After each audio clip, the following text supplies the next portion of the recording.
bienvenue dans une nouvelle vidéo du blog vivreavecmoi.com, la simplicité au quotidien. Le sujet de la vidéo aujourd'hui, ça va être une thématique temps des fêtes. En fait, le Fonds de solidarité FTQ m'a mis au défi de réaliser des cadeaux et des emballages pour les fêtes avec seulement 20 $. Donc là, durant cette vidéo, je vais vous montrer différentes idées cadeaux à refaire chez soi avec soit des choses qu'on a déjà sous la main, des choses qu'on prend de la récupération, des choses qu'on peut retrouver à l'extérieur, dans la nature. Puis vraiment, vous allez voir, ça va faire des super bonnes idées. Puis c'est sûr que tout le monde à qui vous allez offrir ces cadeaux-là, ils vont être vraiment contents parce que vous allez les avoir faits avec vos propres mains, avec ce que vous aviez déjà sous la main. Et surtout, c'est des belles petites attentions qui coûtent pas très cher, mais qui vont être ô combien jolies. Donc la première idée cadeau que j'ai à vous suggérer, on va refaire un petit saut dans notre enfance. En fait, ça va être de faire des décorations de Noël personnalisées en pâte à sel. Donc je sais pas si vous en souvenez, moi en tout cas je me souviens d'en avoir fait dans mon enfance. Puis ça coûte vraiment pas cher. Ce que je vous suggère, c'est de vous équiper d'un peu de peinture blanche acrylique pour venir donner cette teinte blanche là à la pâte à sel. Vous allez voir, ça va vraiment donner un beau résultat. Et en plus, la pâte à sel, c'est vraiment pas dispendieux. Ça va vous coûter environ 2 ou 3 $ pour créer vraiment de multiples décorations pour le sapin.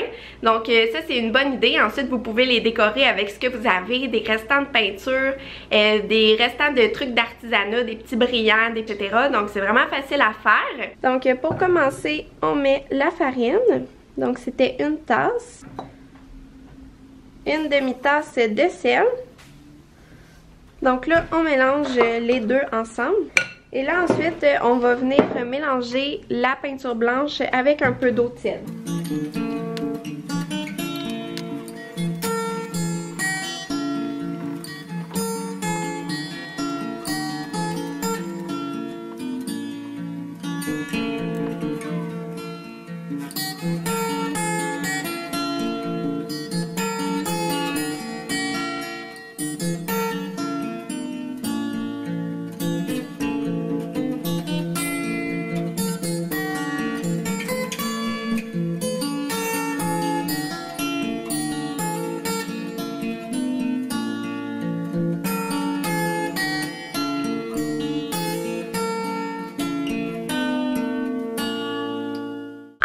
Ma deuxième idée, c'est de faire des sels de bain aromatisés. Donc ça aussi, encore une fois, c'est facile à faire. Puis en plus, c'est tellement apaisant de prendre un bain. C'est sûr que tout le monde va apprécier ce cadeau et surtout, ça ne coûte pas très cher. Du sel d'Epsom, on peut en trouver en vrac, puis c'est vraiment pas dispendieux. Moi, dans le fond, ce que je fais avec le sel d'Epsom, c'est que je vais venir mettre du thé vert à travers le sel d'Epsom. Donc ça, on peut en avoir dans nos placards ou on peut en acheter déjà en sachet. À l'épicerie, c'est vraiment pas dispendieux du thé vert si vous devez en acheter.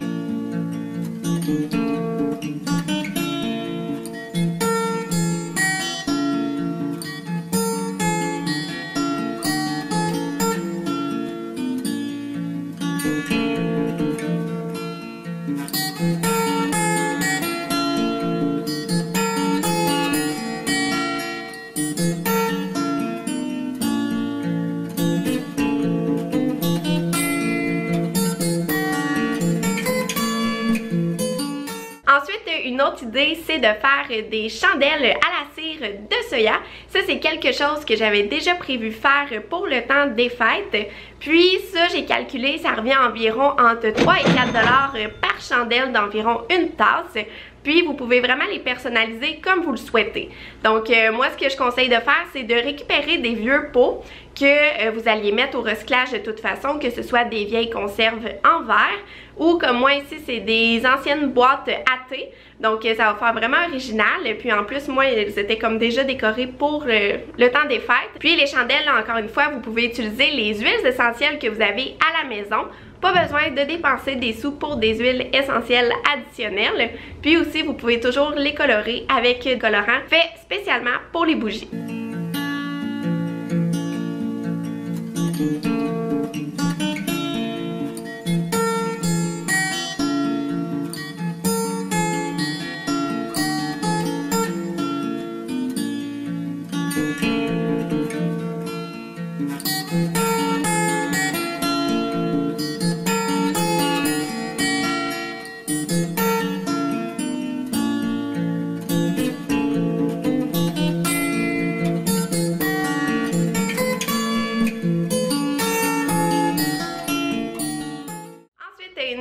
idée, c'est de faire des mitaines à partir d'un vieux tricot. Donc si vous faites un peu de désencombrement ces temps-ci, sûrement que vous allez trouver des anciens tricots, il y a des trous dedans qui sont abîmés, bref, que vous ne voulez plus. Donc moi, ce que je vous conseille de faire, c'est de récupérer ces tricots-là et d'en faire des mitaines.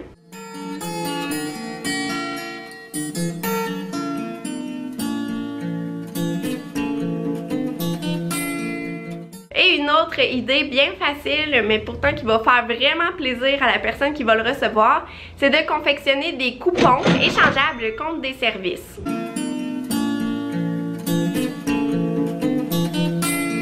Donc maintenant, pour les emballages, c'est super facile. Moi, ce que je fais à chaque année, c'est que vers le mois de septembre, je commence à ramasser toutes les boîtes de livraison ou quoi que ce soit. Donc comme ça, j'aurai pas besoin d'acheter des boîtes dans le temps des fêtes, là. Je trouve que c'est vraiment plate à acheter. Donc plusieurs boîtes, j'en ai presque une dizaine ici. Donc ça va faire ma base en fait pour que ce soit plus facile et plus beau à emballer. Parce que lorsqu'on offre comme des trucs difformes, ben c'est pas facile à emballer, puis ça fait moins beau. Donc je ramasse tout le temps mes boîtes comme ça, c'est réglé. C'est gratuit, on n'a pas besoin de payer pour ça. Ensuite, pour emballer ces boîtes-là ou les cadeaux, eh bien, j'utilise vraiment des matériaux de récupération. Donc, dans le fond, là, pour réaliser les emballages, je vais utiliser des journaux. J'ai aussi, mettons, de la jute, comme ça, que j'avais reçu aussi au courant de l'année, que je conserve pour justement emballer des cadeaux lorsque c'est l'occasion. Et ensuite, j'ai plein de petites matières naturelles comme ça, donc des branches de sapin, des brindilles. Et aussi, j'ai des bouts de ficelle que je ramasse avec les emballages lorsque j'en ai. Et j'ai aussi une ficelle que ça, j'ai acheté il y a plusieurs années et que j'ai encore.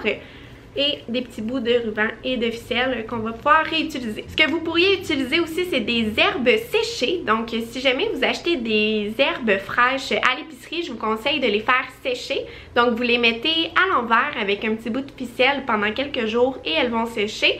Vous pouvez les réutiliser pour emballer vos cadeaux. Donc, tu sais, tout ce qui est thym, romarin, ça fait vraiment beau et ça fait Noël aussi.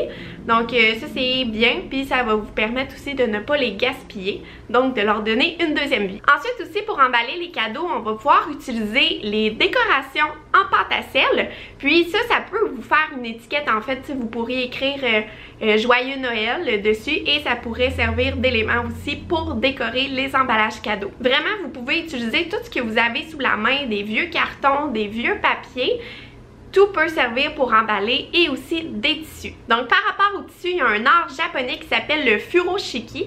Donc ça, c'est d'utiliser des grands foulards et de les nouer de manière à ce que ce soit super beau. C'est les Japonais qui ont créé en fait cet art d'emballer les cadeaux et c'est vraiment magnifique. Même qu'il y a plusieurs personnes zéro déchet qui les utilisent de manière quotidienne pour emballer, soit quand ils vont chercher un plat à l'épicerie ou qu'ils vont acheter quelque chose. Donc c'est vraiment un art super magnifique. Je vais vous mettre des liens dans la barre de description en dessous vers des blogs ou quoi que ce soit que vous allez pouvoir en apprendre plus sur le furoshiki. Aussi, dès septembre, comme je vous disais, je commence à ramasser des matériaux et à les garder chez moi quand que je le sais que je vais pouvoir les utiliser pour les emballages de Noël. Donc là, ça ici, c'était quand que j'avais fait une commande dans un magasin, puis ça m'était venu comme ça, comme dans une espèce de quadrillage en carton, mais c'est vraiment comme idéal là, pour faire des étiquettes. On a juste à utiliser un poinçon avec un ruban puis ça fait une belle étiquette. On écrit A dessus puis ça fait super beau. Donc c'est vraiment le truc, c'est de ramasser un peu au courant de l'automne ce qu'on pense qui va être nécessaire pour emballer nos cadeaux de Noël. Et aussi, ça c'est une nouveauté en fait que j'ai entendu parler cette année, c'est d'utiliser des oranges qu'on va faire sécher pour faire des décorations sur les emballages. Puis ça aussi, les oranges, on peut les utiliser pour faire des décorations pour le sapin et on peut les utiliser aussi pour faire des guirlandes. Donc c'est vraiment beau.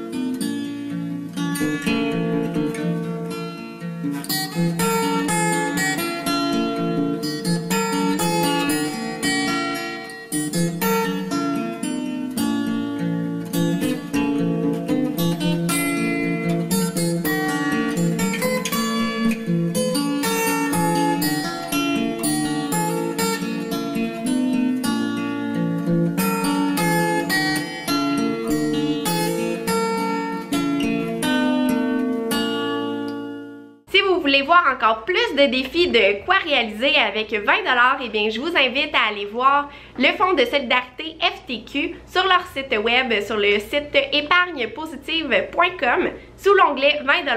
Puis vous allez voir, il y a vraiment d'autres influenceurs, d'autres youtubeurs qui ont réalisé des défis avec 20 $ et moins, et vraiment c'est vraiment inspirant en fait, il y a plein de bonnes idées, donc je vous invite fortement à aller voir ça. Donc voilà, j'espère que vous avez aimé ces quelques idées pour le temps des fêtes. Si c'est le cas, n'oubliez pas de cliquer j'aime, et si vous étiez nouveau sur la chaîne, n'oubliez pas de vous abonner pour encore plus de vidéos sur le budget, la simplicité, le minimalisme, etc.